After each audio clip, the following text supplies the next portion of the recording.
Hello, fourth grade readers. You're going to need your Orphan at Ellis Island book and packet for today. So pause the video while you gather those materials. All right. So today we're going to correct our chapter 14 and 15 questions, and then we'll read chapter 16 and continue to work on monitoring our reading and filling in those post-it notes on our page that we did yesterday. So go ahead and find your chapter 14 and 15 questions, and let's take a look over those. Number 1. Describe Antonio's face as Randizzi spoke to him. Antonio's face was white, and his eyes were glossed over with fear. Who stuck up for Antonio to Randizzi? You should have something along the lines of, Dominic spoke up for Antonio. You might have kept it going by saying to Randizzi. But you need more than just Dominic. Number 3, what happened as Randizzi lifted his whip for the second time? You might have said something along the lines very similar to, he got hit with a clod of manure, or he got hit in the back of the head, something along those lines. What happened to Randizzi when he tried to stand up? We talked about how he tripped. You could say he was clutching his chest too. Something with either one of those or both of those. Describe how the boys got away. Talk about how they created confusion, how they threw stuff and then ran away. Number 6, what did the boys think maybe wrong with Randizzi? Well, it depends on which boy you ask, right? Because Dominic thought he had a heart attack, but Francesco thought he was just confused by what happened. Number 7, what did Salvatore forget? Well, Salvatore forgot the net and the birds, something along those lines. Number 8, why do you think Dominic saved Antonio? We had a few different answers in class that we talked about. Dominic saved Antonio because it was the right thing to do, because Antonio was so little and he didn't deserve it, something along those lines. So we kind of went back and forth. Number 9, what words did Dominic remember the old man saying? We were looking for, open your heart, little one, and all that you want shall be yours. That quote at the end of chapter 14. And then at the very end, Dominic lost his words. Why did Dominic lose his words at the end of chapter 14? He lost his words because Francesco called him family. Something along those lines. Look and remember for those full answers. Then for chapter 15, we had a few questions here. Why do you think Dominic felt comfortable telling the boys about his dream family? Because they were orphans too, and they had dreams of their own. 12, Salvatore's dream family had a cowboy mother and father who would serve calamari or squid every night. How can you tell Father Tommaso likes the boys as much as they like him? We had a lot of answers for this one. We said how he gives them bread and meat to eat, how he's been looking for a family for them for so long, how he didn't give up and actually found 2 families to be able to take them in so they can have a better life. And we also said how he kind of jokes around and tussles their hair. And then on the back side, why did Father Tommaso look pale when he came back from talking with Angelina? You said he looked pale because he found out Randizzi was dead. You might have added, a lot of us added, and they think Salvatore killed him.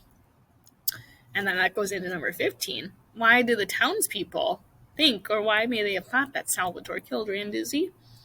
We talked about how Sausage and his friends probably told him that he did, because that was the last thing to really happen to Randizzi. Let me know if you have any questions on your answers, but they should be very similar to what we talked about. All right, so then we're going to read chapter 16 today, and you'll be able to answer the rest of this page. But I want you to do me a favor right now and cross off this bottom one. You don't have to do this one. We cross this off in class. So just give this big box here a big X. So we're going to read through 16, and as we're reading, we're going to come back to this post-it page. You might have, actually I'm going to go here. You might have 1 left. You might have 3 left. You might have 4 left. I want you to use this while we're reading today, and pause the video if you need to write down things that stand out to you about the story. We talked about in class, so these should be like those big moments or those key details, those things that are really important, things that are happening to help us keep track in our mind. Oh yeah, I know that Randizzi is dead. I know that they think Salvatore killed him. Those are things that help us better understand the story. If you need more space, if you have more than these 6, you can turn your page in your packet, and on the back side it's just blank. You can go ahead and write in more there. So we're going to get started with reading 16, and then we will take a look at that homework question one more time. All right, so chapter 16. Dominic could hardly believe his ears. Salvatore? A murderer? The boys were quick to tell the priest of their incident with Tibero Randizzi earlier that day. They were ashamed to admit that they had been stealing again in the orchard. But they explained how Randizzi had grabbed his chest and fallen before them. We only had meant to take enough fruit to satisfy our stomachs, Francesco explained. We meant no one any harm. Father Tommaso listened to all they had to say. Then he turned to look out the window. Dominic followed his gaze to see old Angelina, wringing her hands and shaking her head as she waited at the window. Finally, Father Tommaso turned back to them and spoke. Angelina heard this news as she did her washing at the well. That means the entire village will have heard it. You haven't much time. You must leave at once. Remember, did the boys want to leave? No, they didn't. Do you remember why they didn't want to leave?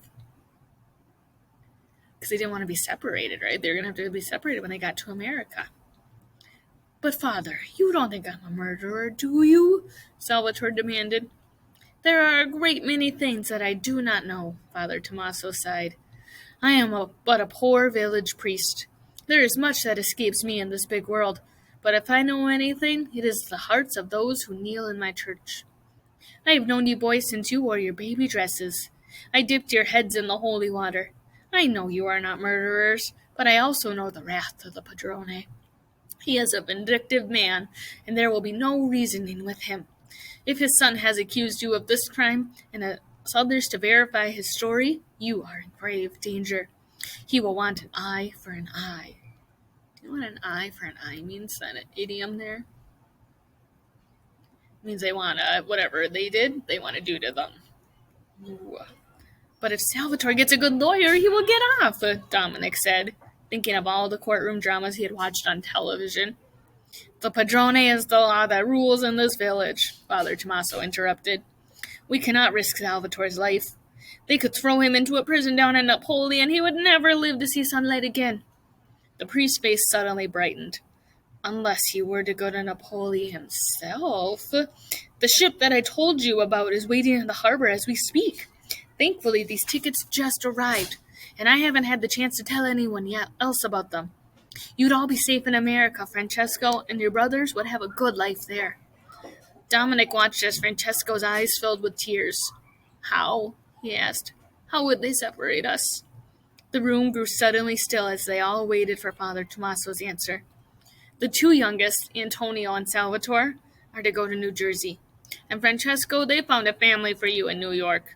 They've even found work for you already, building roads. It's a great opportunity. I don't want to live away from Francesco, Antonio cried. You must be brave, Antonio, Father Tommaso said, placing his big hand on Antonio's mop of golden curls.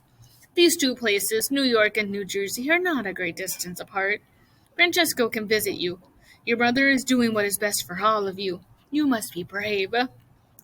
And you best leave now, so you can make it to the harbor by tomorrow morning, Father Tommaso continued, as he searched his desk for a pen and paper.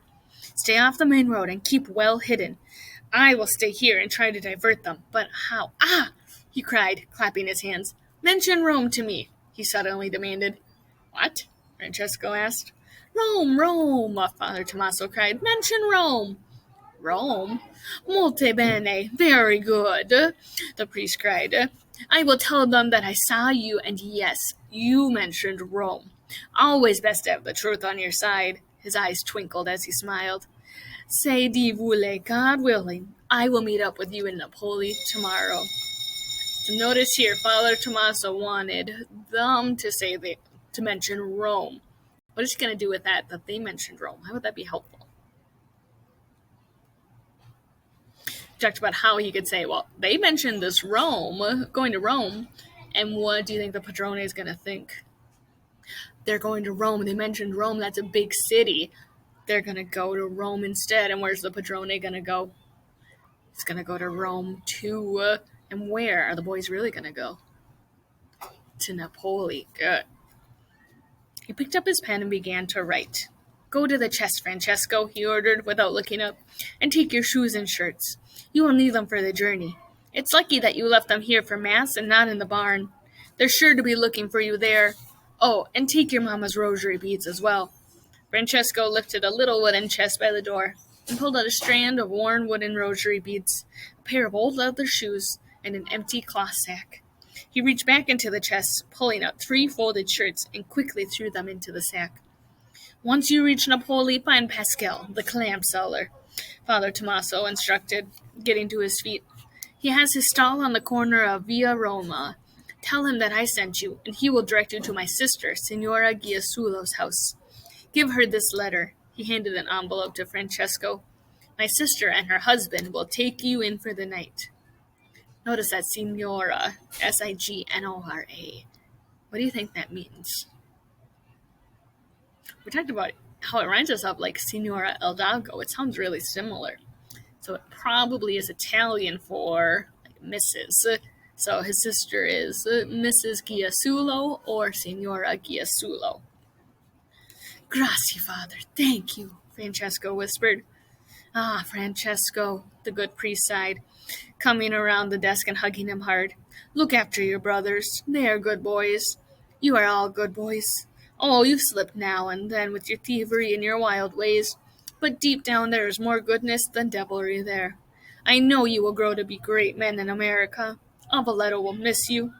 I will miss you. If all goes well, I will see you off at the boat. Go now, my sons.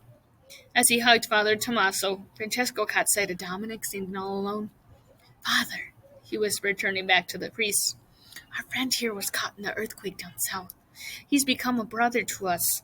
Please, Father, can you find him a way to America too? I'm afraid there is only passage for 3, Father Tommaso replied, shaking his head. It has taken me over 4 years to secure you such generous sponsors, but I shall see what I can do. And maybe one day your friend will be as lucky as you 3. For the first time since he had met the brothers, Dominic felt alone. What was to become of him by himself in this strange time and place? At least come with us as far as the harbor, Salvatore begged. Dominic nodded his head yes. He was too upset to speak. Antonio clasped Dominic's hand in his and looked up at him sadly. I wish you could come with us, he said. He's so confused from the earthquake, Father, Francesco whispered. I don't think he should be alone. Maybe Pascal, the clam seller, can find work for him on the streets, Father Tommaso suggested. After that, we shall have to see what happens. Dominic nodded and bit down on his lip. He was accustomed to living from day to day and seeing what happens. It was how he had lived his whole life. But how could he trust his life to what happens in a strange country almost 100 years back in time? As fearful as he was, he was also overcome with sadness. For the first time in his life, Dominic Cantori had found a family he cared about, and who cared about him. Even though the Candiano brothers weren't like his dream family, with a mother and a father and brothers and sisters and a nice house and a sheepdog, these 3 brothers living in a barn with their goat were the best friends he had ever known. And now he was about to lose them, too. What a hard, breaking end of that chapter. I hope that they can get away and save Salvatore before the Padrone gets them. Oh my goodness. Maybe the plan will work that they are going to Rome. So, let's take a look. On the back side of your homework from yesterday, you have the ones that say chapter 16 here. Okay? So there's 1, 2, 3, 4, just 5 questions to do for over the weekend, okay? So answering through, giving me those full sentence answers, okay? Using part of the sentence in your answer, okay? Working on that proper form, taking your time and being deliberate and responsible for your work. Let me know if you have any questions. Otherwise, talk to you soon. Can't wait to see what happens next in chapter 17. Bye.